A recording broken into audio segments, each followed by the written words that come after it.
Welcome to another episode of High Output AI, where Elliot and Tom discuss all the tools and techniques that make AI happen.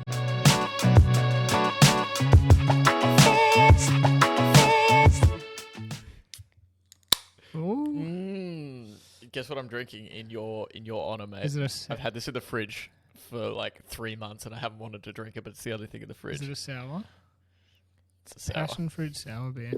Yeah, mate, there's some pretty good passion fruit sours. What do you reckon? It's not this one. Very good, very good. How you doing? I'm doing so good. So good. Yeah, mate. Very good. I feel like I'm just... It's been 2 weeks and I've missed it. We missed last week. Yes. I had my dad visiting, so I was a bit busy, but I'm glad we ended up pausing because it's been a huge week of developments. Absolutely.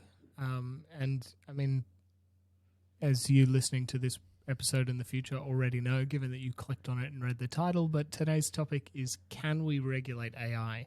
There's been a few interesting things happening in the world of AI regulation out of the US and out of the EU in particular. We thought we'd talk about it. Tom and I have both worked in ridiculously regulated industries in the past, so we know a thing or two about how to navigate the world of regulations, but this one's new and emerging. Here we go. We'll post our CVs alongside this episode so you can see our qualifications to talk about this. Yeah, exactly. Well, let's jump into it. Welcome to all the new subscribers and all the new listeners. Keep doing what you're doing. We appreciate you guys. But so we're going to be talking about, can we regulate AI today? And first off, we'll jump into a little bit of background on it with the big developments this week, as well as how we got to this point in time. Now, we're recording this on the 21st of May, and during this week, there was kind of two major developments. The first one was that Congress in the US the US Senate had a hearing, a committee, where they invited a number of leaders in the space to come and talk to them about the risks and opportunities that faces the USA with AI. In the same week, we've had the EU approve the AI Act, which is kind of one of the first major bodies to regulate AI place some regulation upon AI. And then as well, this week as well, it happened this week as well with China? No, so that was linked in one of the articles I read. It's fairly recent, China putting out some guidance around generative AI, and then there was also that NIST AI risk management framework, which all ties this together, but I thought they coupled together pretty well. So it's been a big week, and the kind of first question is like, how did we get to this point? How did we end up here with the US Senate bringing forward leaders to talk about AI when 2 years ago you said the word AI and not many people knew what you were talking about? Yeah, definitely. You know, I think there's always been, at least in the last few years, I should say, a lot of talk about AI in some particular industries, like medicine, for example. There's been a lot of talk about software as a medical device and AI as a medical device, but never specifically so broad-reaching as how do we regulate AI and its uses at a sort of national level. Yeah, and this this is probably one of the first times in software almost as well where a part of this world is trying to get regulated by itself in advance of it being developed. This time it's different because, and we'll get into this a little bit. It's always been backward-looking regulation. Here, what's attempting is forward-looking before we even know what we're regulating at this point.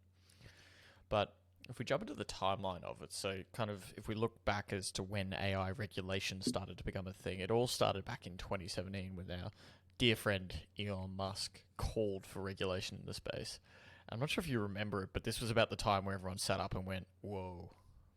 Are we living in a simulation? Yeah, what would have come out in 2017, do you reckon, that prompted this? So, reading around it as well, he was like, look, I for one don't want the government interfering with my business interests. And that must have been Tesla. 2017 must have been Tesla, and it must have been around autopilot. Yeah, true. So, and Elon called for it, as he is very much on the record being very scared about the singularity or artificial general intelligence. And his view is that often bad things come after regulation comes after bad things. And he is very worried and says we cannot afford to get this one wrong because there won't be anything to regulate afterwards. Yeah, and I think that how quickly is AGI going to arrive conversation we can save for another episode. But there seems to be a lot of push for this in that there are large potential damaging things that can happen with AI, and we need to try and get ahead of them, whether that's AI overlords or just complete misuse of today's pretty basic AI products. After that, nothing much happened between 2017 and today. There's a few things. We know that there's been specific industries that have incorporated regulation around AI and software. We've had direct dealings with the use of AI in the medical space, and we'll probably get into our view of how well that was done. But in 2020, something called the Global Partnership on AI, which is basically like the IPCC, which is the Inter-Panel Climate Change, or some Inter-Country Panel on Climate Change, whatever that famous climate change body is. It's modeled on that. It has 29 member countries. It's all the big Western guys. The only thing to note, and Japan and Korea. But it is worth noting that China and Russia are not part of it. But it's basically like a panel to get on and monitor how AI is progressing in the same way that the IPCC monitors the progression of climate change. Between then and now, a few people dabbled with regulation. The EU brought out some stuff a little while ago. We did an episode back in 2022 on, we mentioned in a little tidbit on the US bringing out some frameworks, but it was all very soft. It was all very, this is what you should consider. Nothing was enforced. Fast forward to April 2023, we then had the letter come out from the Life Institute, which really started to get people to pick up and notice, obviously off the back of GPT-4 release, ChatGPT's getting such widespread usage. And then now we're sitting here in May 2023, and we've had leaders sit in front of Congress, and we've had the EU pass its first act, which isn't law yet. There's still another step to go before law, but it's basically pretty close to being a law in the EU. And that's where we're sitting today. And I think what we'll do is we'll jump into the Senate hearing first, which is which had 3 people there from the external world outside of the Senate. They had Sam Altman of OpenAI fame, or as everyone's been calling it this week, closed AI. I've been reading, so for all these articles that we linked, I'd like to go to the Reddit posts of them and read the comments. Holy cow, do people on Reddit hate Sam Altman these days? Yeah. Wow. What a flip. He used to be a hero, and now he's really, really getting slammed by people that think he's sold out to the man, for lack of a better word. Yeah, exactly. Yep. And I do wonder whether what his standing would be is if they hadn't, and OpenAI's standing would be if they hadn't started as an open company. Yeah, definitely. And I think even take Stability, who is pushing much more for the openness. If Imad from Stability was to stand in front of the Senate and say we need more regulation, while maintaining innovation and all this other stuff, I think the reaction there would be a lot more positive. I think the damage to Sam's reputation in amongst the Reddit community, for whatever that's worth, happened because of other events. It's not because of this Senate hearing. There was just a strong reaction to the Senate hearing. Yeah, but I can say that his standing is probably worse after the Senate hearing. Yeah, definitely. And I mean, just before we dive too deep into this whole thing, there's one definition I'd like to just go through because we're likely to mention it a whole bunch of times, and it's this idea of regulatory capture. And for anyone listening that hasn't heard this term before, I'd like to just read this definition. It's pretty important, and it will touch on a lot of the things here, which is regulatory capture is an economic theory that regulatory agencies may come to be dominated by the interests they regulate and not by the public interest. The result is that the agency instead acts in a way that benefits the interests it is supposed to be regulating. This happens a lot, and the more layman version of this is that large companies lobby regulatory groups in order to protect their own interests by making it hard for others to compete with them. And that's probably, no spoilers, going to be a theme for today, but I think it's important that we define that up front.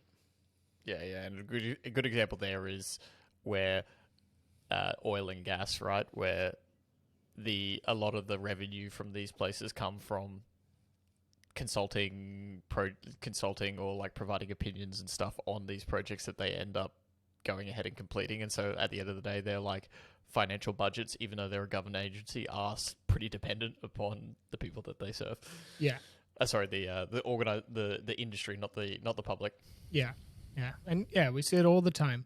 Companies get really big and then they try and put regulation in place that only a really big company could pass, so that it's very hard to start a new company and catch up to where they are. Yeah. So, well, on that note, do you want to give us a little lead into what happened this week in the Senate? Yeah, absolutely. So there was a hearing about artificial intelligence and potential impacts on the US economy, both good and bad. And as you mentioned, Sam Altman, Gary Marcus, Christina Montgomery from IBM, all testified at that hearing, gave their views on what they thought was the positives and the negatives and what they thought should happen. No Google. No Google, no. No Meta. And a bunch of other players like Imad from Stability commented and weighed in sort of external to the hearing. I think there was a lot of valid points raised. There's a lot of real concerns, things like loss of jobs, copyright, disinformation, especially coming up to an election in the US next year, and I guess more weaponized attacks of AI, whether that be to commit fraud or some other sort of crime. So I think we'll say that we generally agree with those being very real risks. And there was a number of benefits. There's potential here for a lot of new value to be created, new businesses to spring up, for America, in this case, because we're talking about an American Senate hearing, to become a real powerhouse and exporting body of this new technology. But as with all things in the Senate and the government, it's about weighing up those risks and deciding what processes to put in place to make sure that we get as many benefits as we can without as many of the risks, and then on a global geopolitical scale, that we manage to stay ahead of everybody else who's also coming up with their own set of regulations.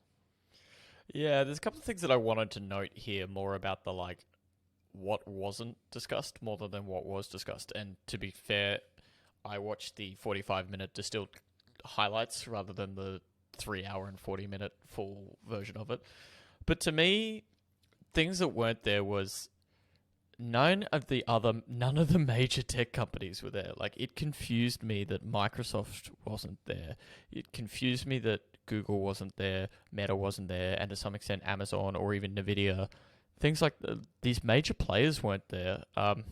Maybe there's going to be more, because I think there is going to be more hearings, and maybe they'll appear there. But the major tech players who will be at the end of the day distributing it and are very vocal about how much they believe in it. Like, Google is an AI company now. Yeah.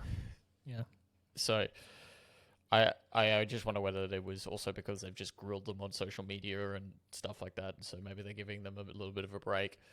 The other thing that wasn't as discussed was, we talked a lot about we'll call them high risk scenarios, but none of the wipe out, blow up humanity scenarios that Elon Musk is worried about. One of the senators said, and I quite like this, he's like, this is a technological change. We have the choice whether to help make this be the printing press or the atom bomb. The printing press, which disseminates knowledge and makes the world a much more level playing field, or the atom bomb, which can level the playing field. And so, but there wasn't much discussed about the atom bomb scenarios, and it was a lot more you could tell each of the senators had their own pet peeve that they wanted to push after. Blumenthal, who was the chair of the committee, I think he is senator for Connecticut, was just super worried about jobs, loss of jobs.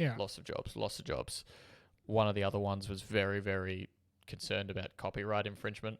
And then Amy Klobuchar was just pushing some bills that she's just bragging about some bills that she wants to get through in other areas, it seemed. But there wasn't the discussion around the absolute wipeout scenarios, which I think is probably, and my personal view is that's where the regulation should be focused. But yeah, no, I agree. It did seem to be missing from the discussion.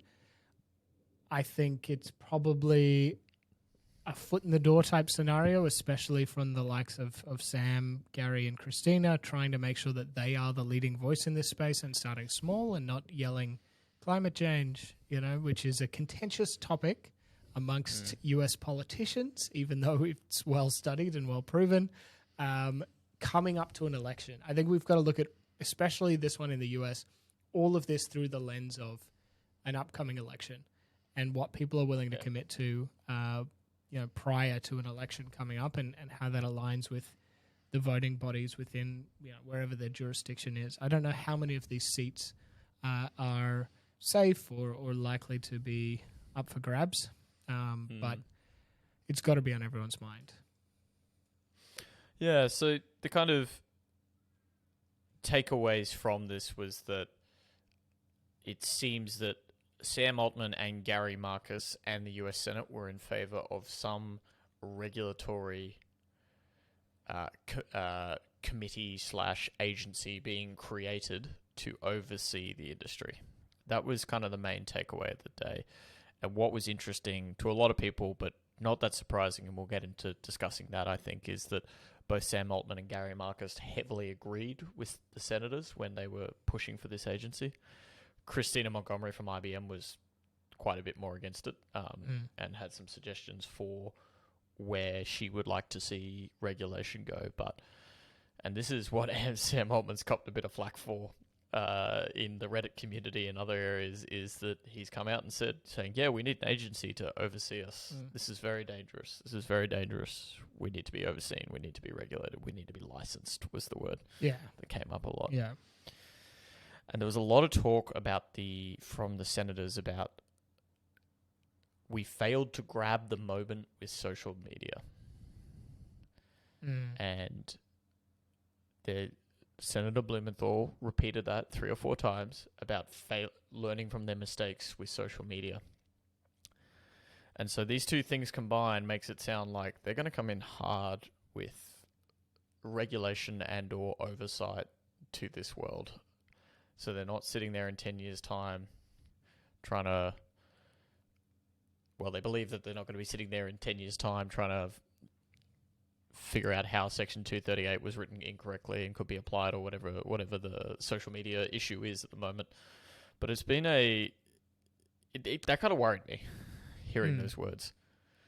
Because it feels like it's going to be something that is heavily, heavily pursued by the government in this scenario, rightly or wrongly. Yeah. And I think they're going to do a shit job, to be honest.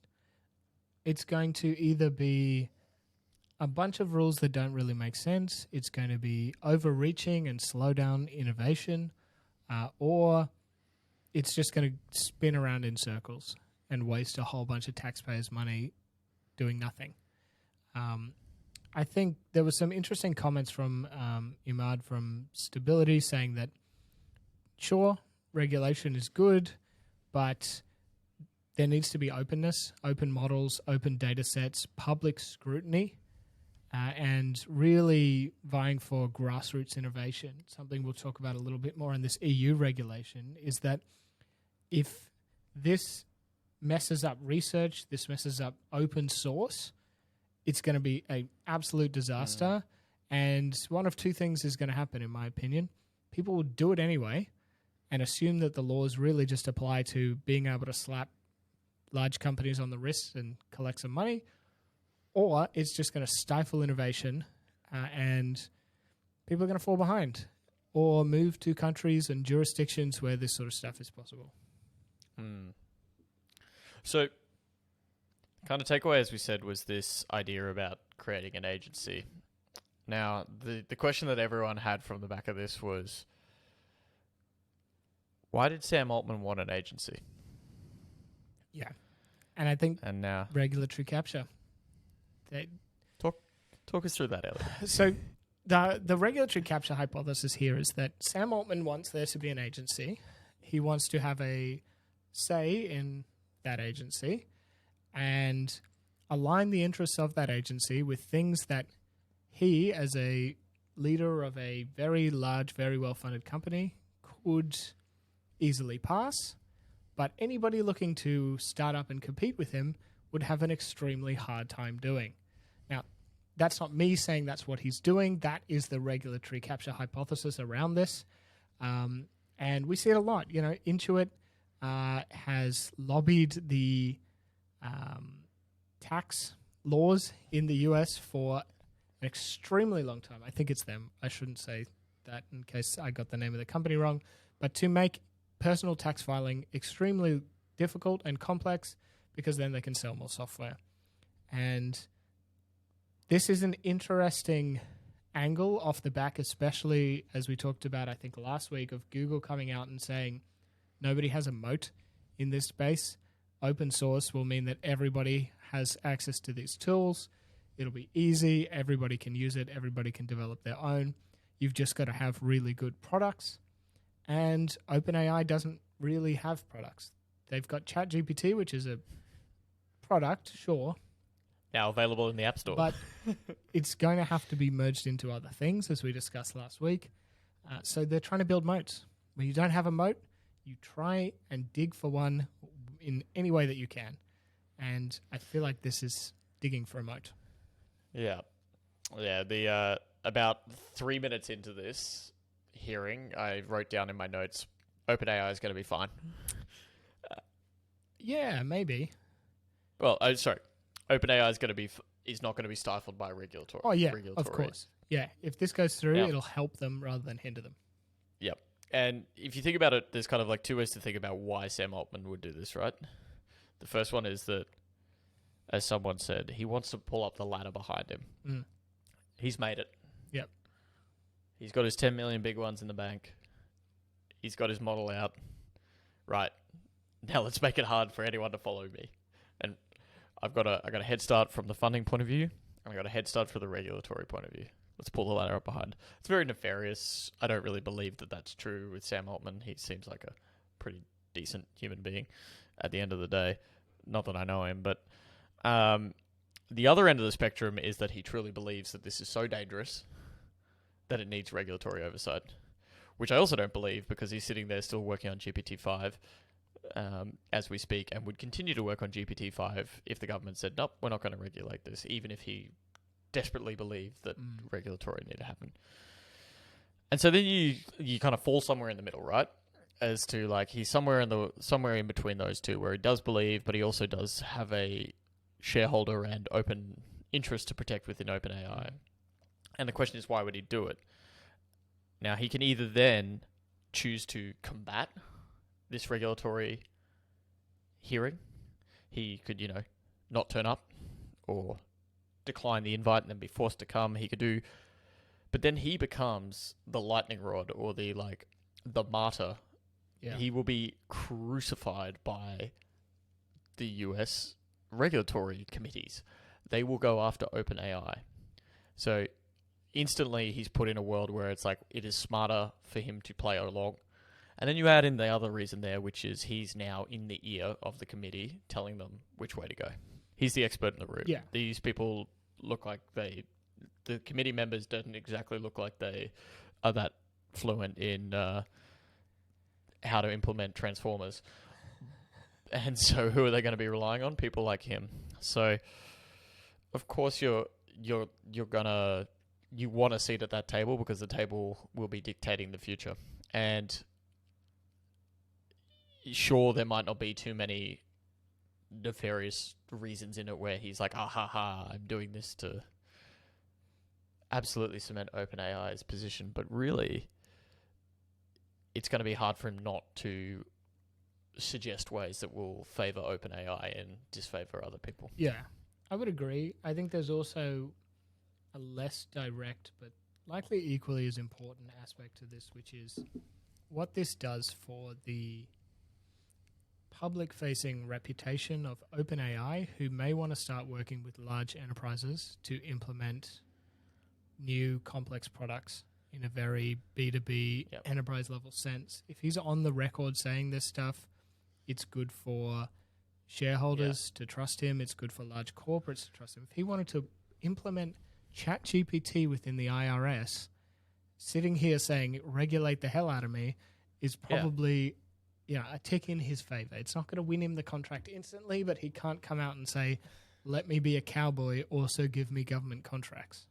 Yeah, exactly. And I think that's a really great point, because the government is going to be a big customer of this stuff. All of these agencies, like, one thing that I actually think is probably more appropriate than regulation is like gearing up the law enforcement to be able to like deal with some of these downsides rather than some of the consequences of these things, because I think it's really going to, one of the themes that we'll get into is how hard it is going to be to friggin' regulate this stuff, because we don't know what we're regulating yet. Yeah, you bet. And I mean, we'll touch on this in a minute with the EU stuff, but I think some of the senators in this hearing said that laws are needed to make it easier for people to sue OpenAI, which I think is an interesting counter to this, which is rather than the upfront licensing, there's more of a GDPR type approach where the violation for messing this up is massive fines and proportional to the size of the company. And it's equally as bad for anybody who cooks this up. Nobody can afford to just pay the parking fine and continue to double park. So I think there's somewhere between an FDA type regulatory approval licensing body and massive fines and destruction that helps maintain that balance between capping the downside, but also letting open source thrive, letting startups thrive, innovation thrive, and not giving regulatory capture to these massive firms. Yeah. Shall we switch jurisdiction gears now to the EU? Yeah, let's.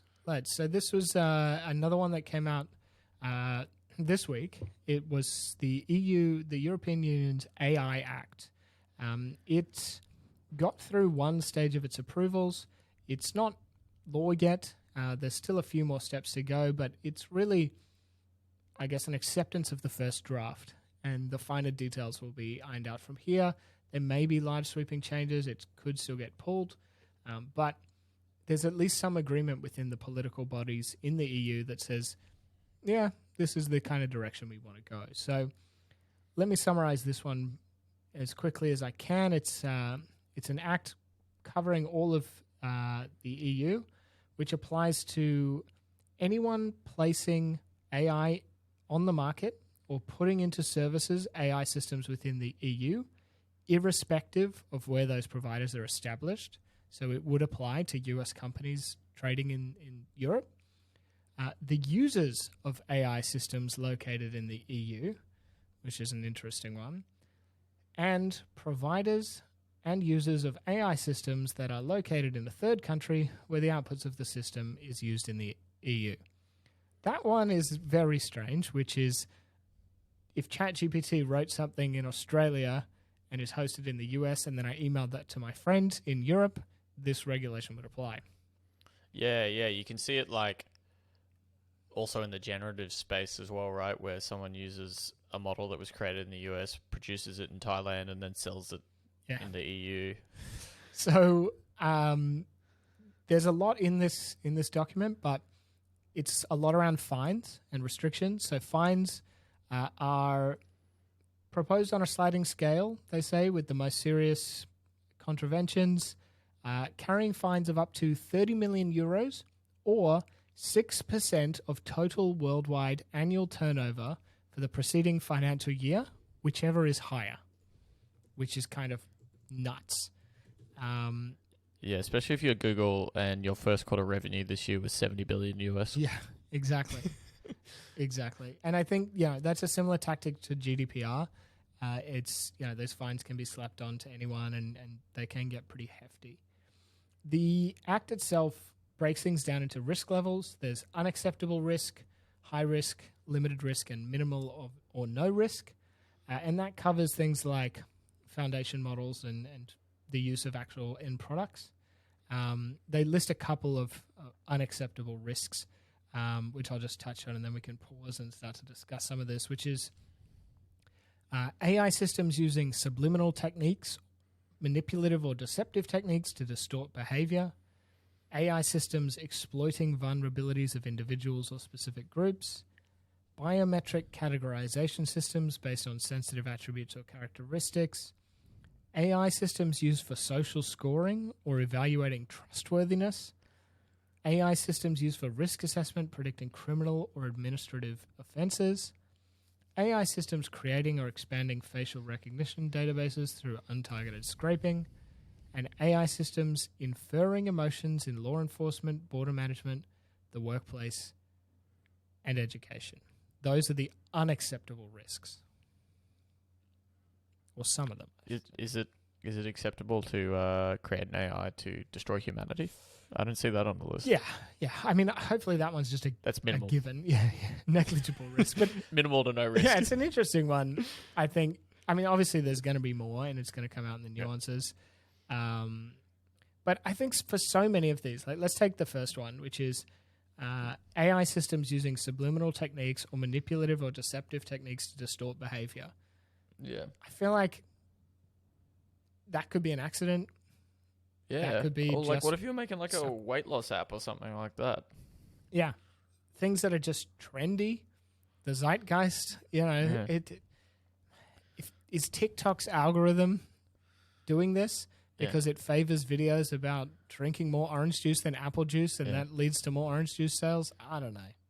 Am I allowed to use generative AI to distort behavior to get more clicks? Yeah, or to like promote healthy behavior? It's a strange one. I think that one's going to be really hard and come down to a lot of case law. If this goes what I liked about this list though was that there was a lot of like stopping governments from doing things. Like you could see a lot of government stuff in this, like the social scoring or evaluating trustworthiness, biometric categorization. And obviously there is a private world for this, but a lot of these things were public, like expanding facial recognition databases. Yeah. The major use case there is federal enforcement. AI systems inferring emotions in law enforcement, border manage, the workplace, and education. Yeah. I like that it's identified itself as a potential major threat in this unacceptable risk area. Yeah, definitely. I'm down for less government meddling in general. I'm not a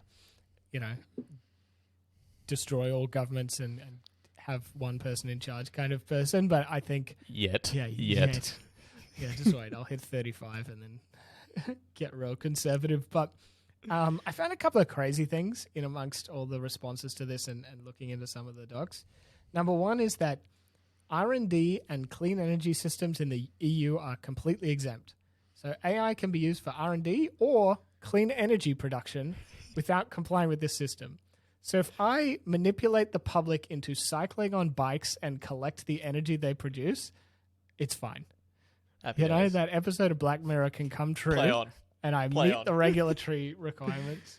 So I would love, oh my God, imagine an AGI that like had this law in as part of its like foundation. And so it just applied this and it took over the paperclip scenario turned into us all pedaling bikes for the rest of clean energy. to power. Yeah, exactly. To power. It's ridiculous. It's a strange one. I get the R&D side. I get where they're coming from the clean energy one, but I just don't feel like it's a caveat you needed to put in place. Is that like, oh yeah, you can do social scoring or subliminally manipulate people as long as you've got solar. Like, it's just strange. All my GPUs are powered by solar, so does this mean I'm good? Yeah, exactly. But the other one, it specifically talks about an American open source developer that hosts an unlicensed LLM on GitHub and made available to Europe could be liable for up to 20 million euros in fines. Who are they specifically targeting at that point? It's a very specific. Yeah, that I don't know, but to think that an open source project, like, let's say I wrote a little LLM for a demo video or for a job interview or just for the hell of it, and I put it on GitHub and I said, hey, free to use, go for it, don't really give a shit about this project. Somebody in Europe downloads it and uses it to manipulate behavior, I could be fined 20 million euros. Yeah. Maybe it's the minimum of 20 billion or 4% worldwide revenue. I would hope so. In that case, you're fine. Yeah. Oh, yeah. But this is dumb. Yeah. I also feel that this is written for OpenAI and someone didn't realize that their LLM is not open source. Yeah. Yeah, definitely. Yeah. Going after open source seems absolutely ridiculous to me. Yeah. I think the other thing that I found a bit funny was how they clearly were like, oh, damn it, everything we've done haven't covered these foundation, we haven't done something that covers ChatGPT. We better throw that in as well. And there's that throwaway line in there, which you've written here, which is like, developers of foundation models will also be required to apply safety checks, data governance measures, and risk mitigation before making their models public. Yeah. But they didn't go on to define what a foundation model was. Yeah. It's, yeah. Yeah. It's crazy, to be honest. And it may not work out for the better for Europe. It might just mean that GitHub introduces a new setting which says, make this repository disappear in Europe. Yeah. Which I don't think is good. Yeah. Open source is not going to be the reason all this stuff goes haywire. Yeah. Reading this, my overall takeaway was that they got some good lawmakers together that tried to be thoughtful, tried to give clarity rather than not to the industry, and they've walked away kind of creating something quite confusing. And at the end of the day, all they've given themselves is permission to find the hell out of major companies, as that US senator said. It gives them a bit of a framework to frame, but it's so confusing. I was texting you before this recording, and my thought was what I texted you was thank God we don't have to deal with this with our regulation anymore from our previous company Maxwell Plus. This is so confusing. How does it apply when you consider other industries? We were medical specific. What is precedent? What is that enough to cover this as well? Well, I mean, yeah. I think that's an interesting lens to go through here. So let's take what we did as a company was we looked at medical data with consent to help try and diagnose disease and guide people on a path to getting more necessary testing and going through the required steps. Now, this fell under a lot of medical regulation, as it should. It was a regulated medical product, but it used AI in the process. And looking at these unacceptable risk applications, AI systems that use subliminal techniques, manipulative or deceptive techniques to distort behavior, no, we were pretty explicit. That's fair. AI systems exploiting vulnerabilities of individuals or specific groups, biometric categorization systems based on sensitive attributes. I mean, it's a health device, and it does categorize people into groups of likely unwell and potentially well, so we've just ticked that box. We didn't do social scoring. We didn't do criminal behaviors. We didn't do facial recognition. And we didn't infer anybody's emotions. But, does a health tool that does biometric categorization for health purposes become an unacceptable risk? I have no idea. And I'm sure, beyond this list of unacceptable risks, high risks devices is probably a 40-page booklet. And I think it would have just made it so hard for us to operate as a startup in that market. And I also, so I read through the act as well, and I wanted to dig into the high risk. And it was high risk will ensure that they have appropriate data governance policies. I was okay. High risk activities will ensure that there is no bias in their models. Oh, damn it. Well, how the hell would you assess that? And then, it's one of those things where it's refer to page 65 for definition of data governance procedures, and you go to page 65, and it's like, correct data governance procedures will be considered correct if they follow the correct procedure. Yeah, I mean, classic. And you're like, classic regulatory. It was one, and then it was like refer to page 72, and then before you know it, you're in a circular reference, just following. I was confused, and we have literally been an approved medical device. We got an approved medical device in the EU that used AI, and I was sitting there going, I'm really glad I don't have to force these two regulations together and figure out what is happening. Yeah. It's just bonkers. It's it's funny that they're two, comparing this back to the US suggestions, and the US is at a much earlier stage of putting this stuff together. They're two quite different directions, but they really end up having, I think, some of the same negative effects in that open source startups get punished way harder than anyone else, and large companies can probably find a way to work within the framework in a way that's not really working within the framework, but they have loopholes that mean that it's fine for them and sucks for everyone else. This kind of just, it seems like a financial crime world for me, right? Where pick insider trading, where there is probably so much insider trading going on in the world because people are advising people that, like think about the big investment banks. They have sell side analysts that are like sitting there telling people whether to pushing a company they're trying to sell. Then they've got people that are like writing reports on whether people should invest or not. Those people don't not go get beers together. Anyway, and that's before you even consider that like literally during COVID, I had 3 people working for competing companies in the same house, and they were taking like very important meetings with the competitor right next to it. Like, insider trading happens, right? And it's one of those things where like the small people are not able to access that and worse off because of it. And every now and again, there'll be some major fine given to some company for breaching it, but at the end of the day, 99% of the value and the crimes go unpunished. Yeah. And this is what it feels like to me, is that the way the small guys are going to lose out here is that it's just going to be really hard to get off the ground, because you read these things, it's like, oh, I could get a $20 million fine. That's going in the too hard bucket. I'm not going to do this. But if you're sitting there with OpenAI and you can pay 100 lawyers to like go through this and check, actually understand this and figure out how to get around it or get through it or like comply to it, and then as well at the end of the day fight it when it does come to head, like you're gonna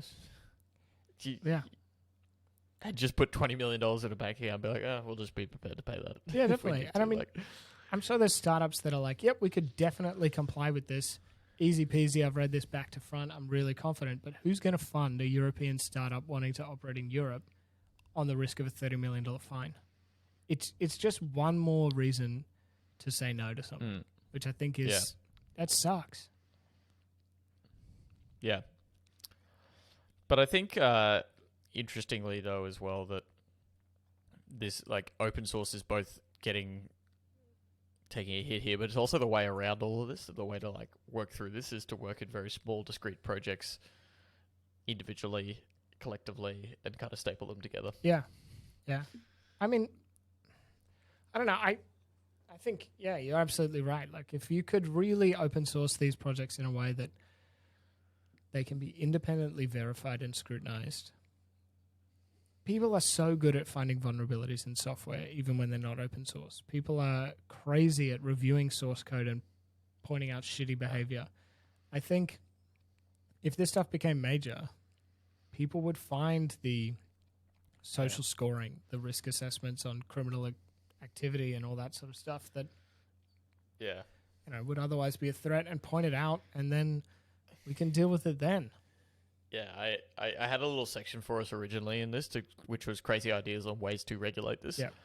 I don't think we'll go into it, but one of my thoughts was like, whatever budget you're going to do on regulating this thing, just put it aside for bounty. Yeah. Just put it aside for bounties. Be like incredibly biased models that result in negative, like you got to prove that the model's biased and it results in like significant harm to people or a group of people. Yeah. $5 million bounty, go. Well, yeah, 100%. Like if you, that is an interesting one. If you turned around and took this $30 million fine and gave it to the person that proved that they were doing something bad because it was open source, that would have a pretty powerful effect. I mean, again, it'll probably damage startups and open source projects because who would risk it? Also, there'd be like a lot of wouldn't you just get your brother to raise, your sister to raise money and go start a startup and then yeah, true. Well, someone's got to pay. But anyway. I think the R&D exemption is an interesting one. I think likely in the medical world where we were for a long time, a lot of products in the medical space would be released with this caveat of like, don't use this in a clinic. Yeah. Which was fine and good and meant that a lot of open innovation could happen. I think there will probably need to be some, if AI can be used, well, it says for R&D tasks as opposed to AI R&D. We'll probably start seeing the laziest caveat of this, which is for R&D tasks only, then make it somebody else's problem. Speak to your GP equivalent. Yeah, exactly. Like here is a fully functioning, social scoring system, but only use it on your R&D tasks. Yeah. But yeah, I don't know. It's a tricky one. I do not expect it's super to get tough through in this form though. I'll put that out there. Yeah. Now, has China shown us the way? Yeah. So the China one. This article originally came out in April. They put out some rules for generative AI. So a number of Chinese companies, including Alibaba, launched generative AI tools, and China put out some guidance around it. It was a draft of a set of rules. The interesting thing about China is that once this stuff gets through, it is just enforced. It just happened. Like this will happen if they put it through. Whether they introduce special economic zones or exemptions for this stuff, who knows? But they wanted to manage how companies within China primarily develop generative AI, like ChatGPT. They're not so much concerned with OpenAI itself because a lot of that stuff just doesn't make it into China anyway because of other regulations. But the ground rules were around what kind of content can be generated. And for example, one of the rulings, and I didn't read the original, I cannot read Mandarin, but it says that any AI needs to reflect the core values of socialism and should not subvert state power according to draft rules. Companies should ensure that data being used to train these models will not discriminate against people based on things like ethnicity, race, gender. Reasonable.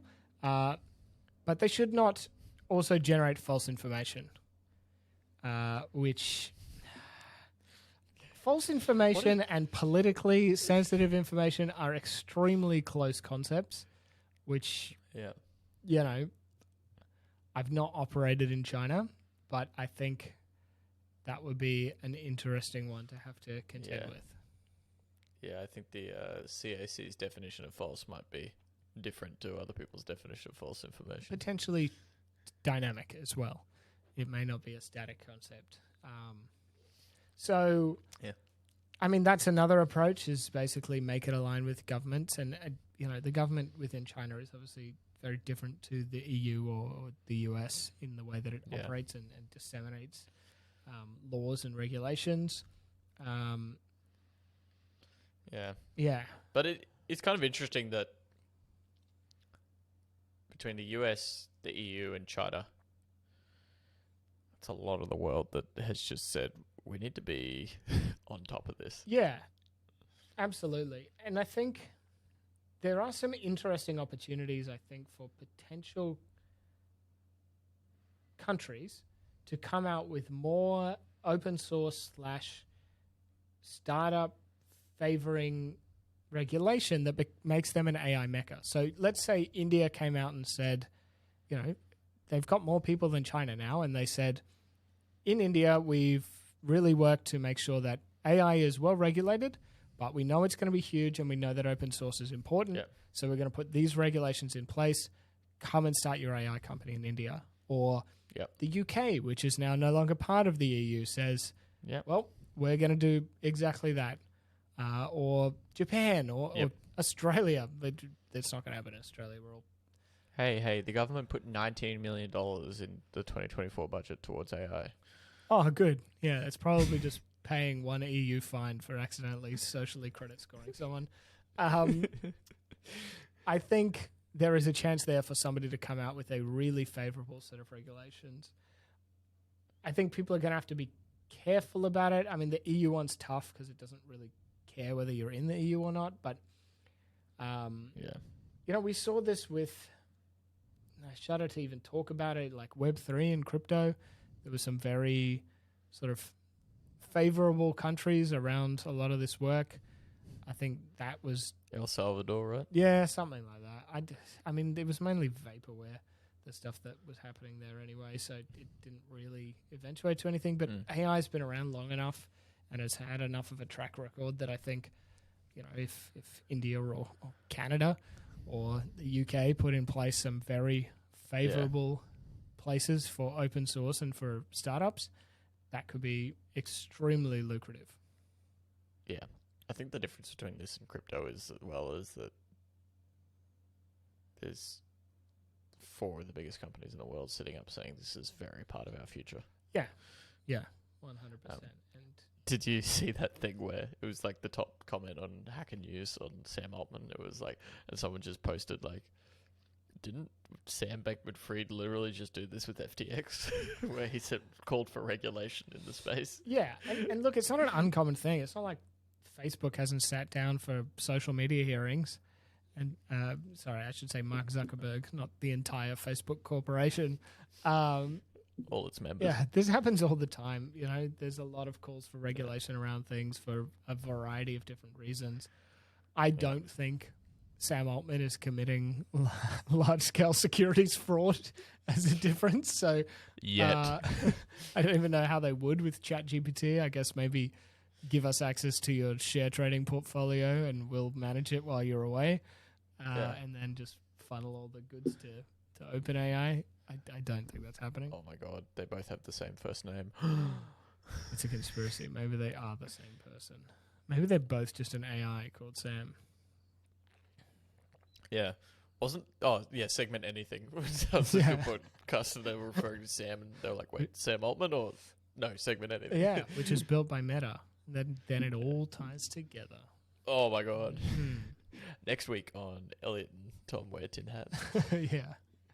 But yeah, look, I think it's an interesting scope. I think it'll be ages before any of this stuff comes into actual widespread use. US, nothing. I don't think anything will happen prior to the election next year. EU, it's the EU. It'll take 5 years. And China, it'll happen and whatever. Who knows? It's probably not going to affect us. It's already implemented. There's been 5 CEOs disappear since this was put in place. Yeah, exactly. So a lot of talk, a lot of hate being slung around about these different models. I do think there is some need to mitigate downsides. Don't get me wrong. I'm not going for cowboy land. I just think whatever we put in place needs to support and uplift open source projects and not create unnecessary regulatory capture. Yeah.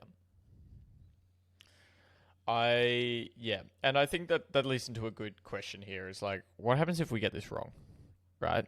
What happens if we put too little regulation in, or what if we put too much regulation in? And we've kind of touched on this. Pick either one of those to begin with, if you want.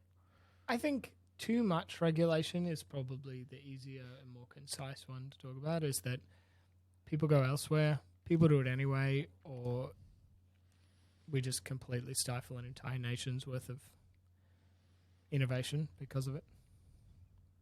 Yeah, I think it'll offshore it. India will take over, or we just actually kill the industry, put it into another winter. Like there is a world where I know that a lot of stuff could be offshored, and India might take over, but without Silicon Valley and the capital that supports Silicon Valley, we could put it into another winter. Absolutely, and it may not even just be this. It may be the headwinds of we've seen a lot of evidence that training new LLMs is becoming harder and longer, and it's not just about more GPUs. We've seen compute remaining extremely expensive and difficult to access, extra regulation, potentially the next transformer doesn't come out for another 4 or 5 years.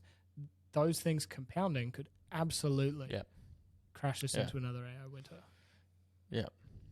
Yeah, and as we've talked about, is like stacking S-curves. That S-curve just stands a little bit longer, flat for a little bit longer.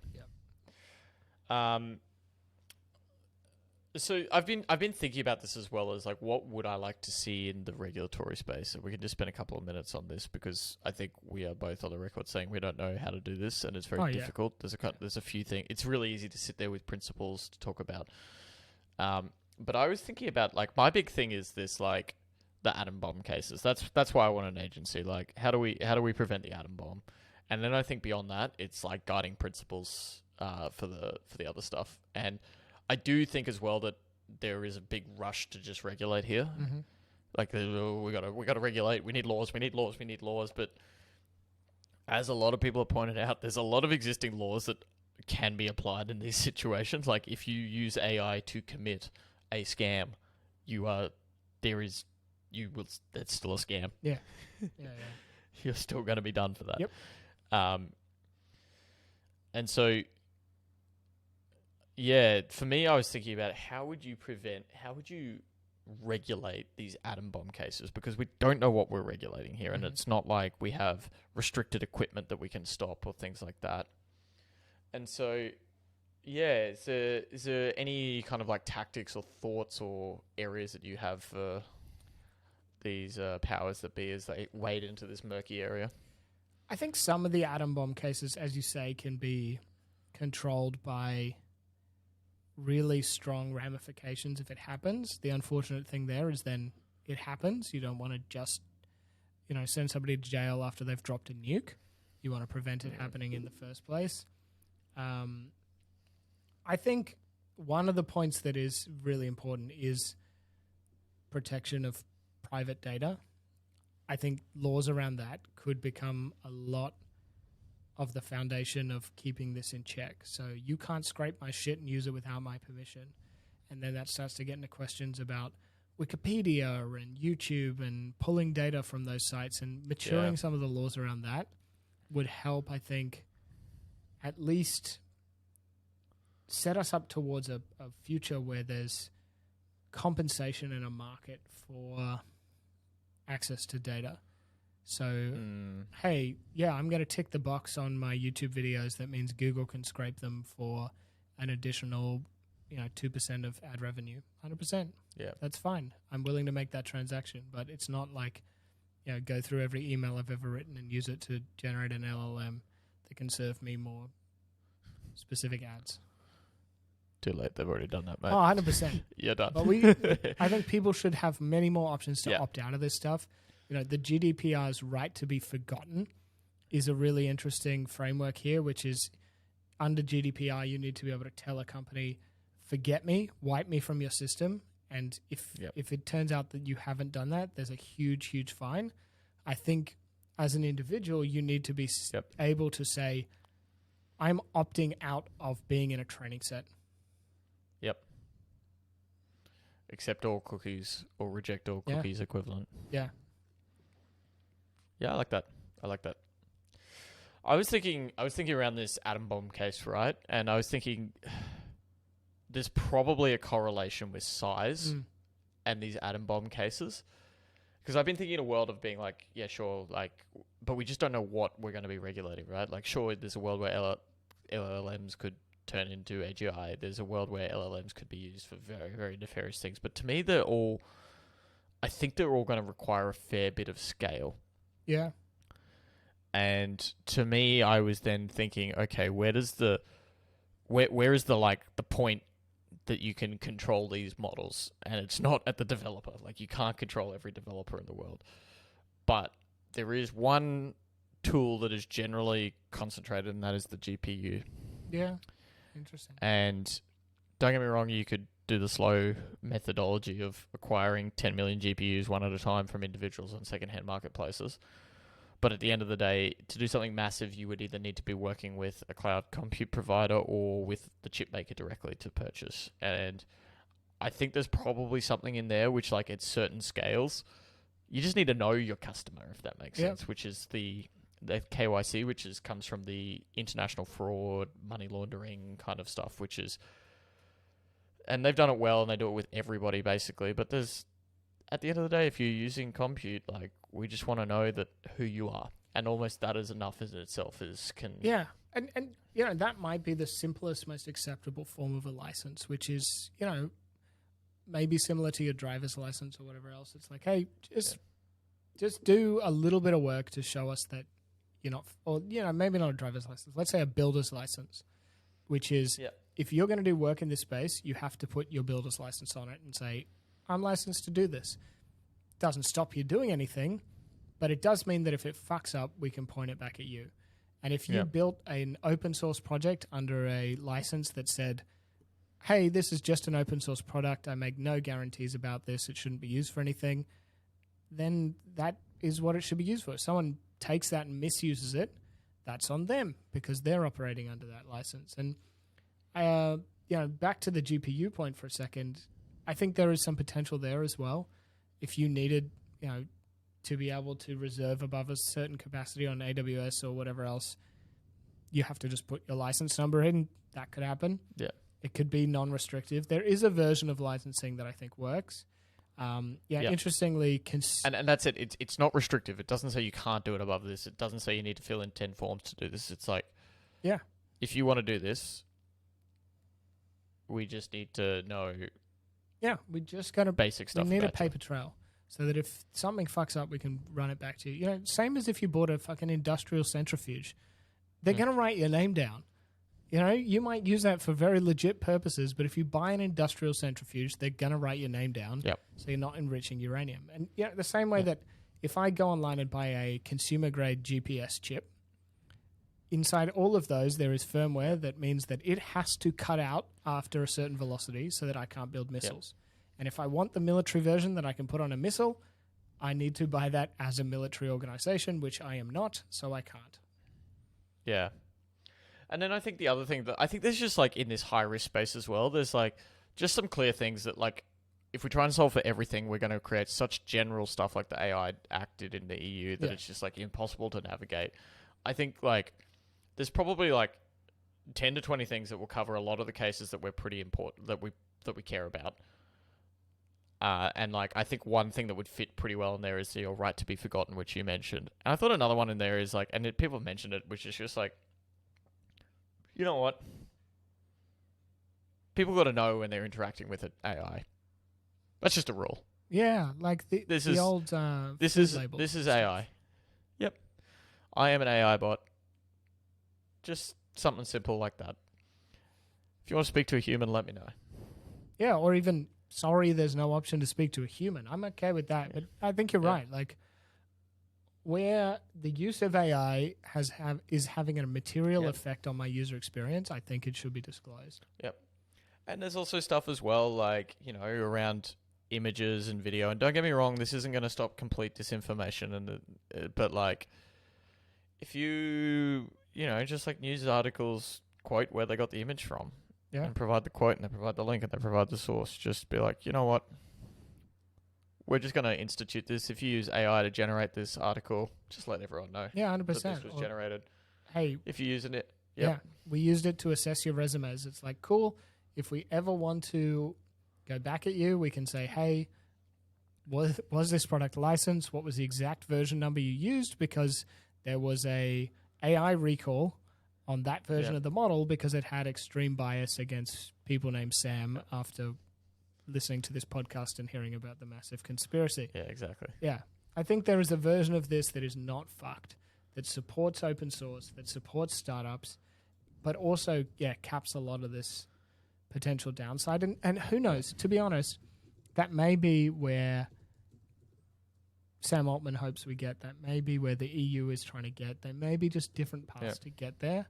But I think the good thing, to be honest, compared to perhaps the way that China handled this, is that the EU and the US are doing this in the open. You have to say something about the fact that we can read these acts, we can listen to these Senate hearings, and we can get real pissed off on the internet about it.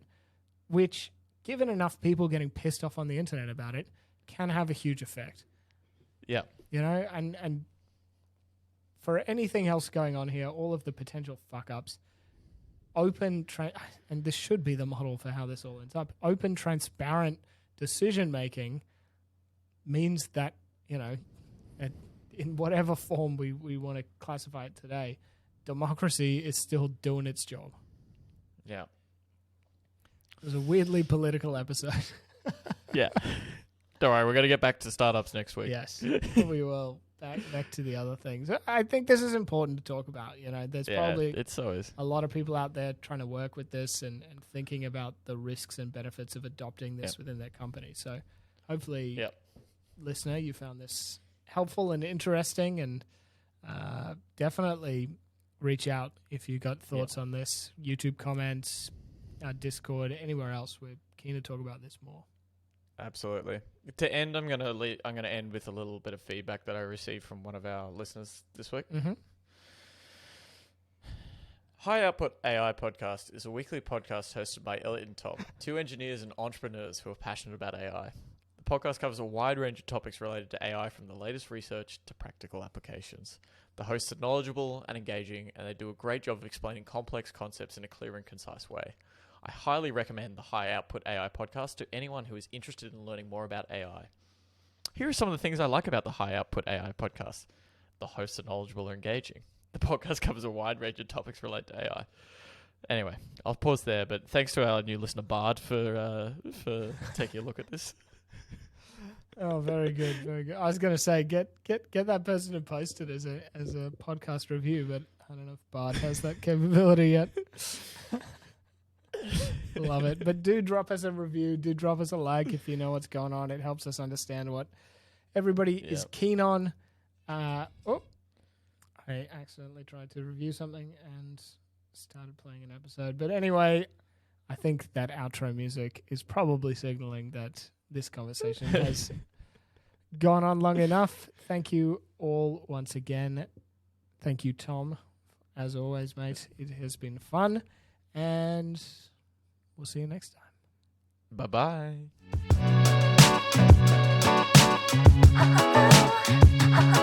Thanks for listening to another episode. If you're liking this content, make sure you subscribe and like so we keep on going. And if you have any questions, make sure you hit us up on Twitter, join our Discord, or leave them in the comments below. Thanks again.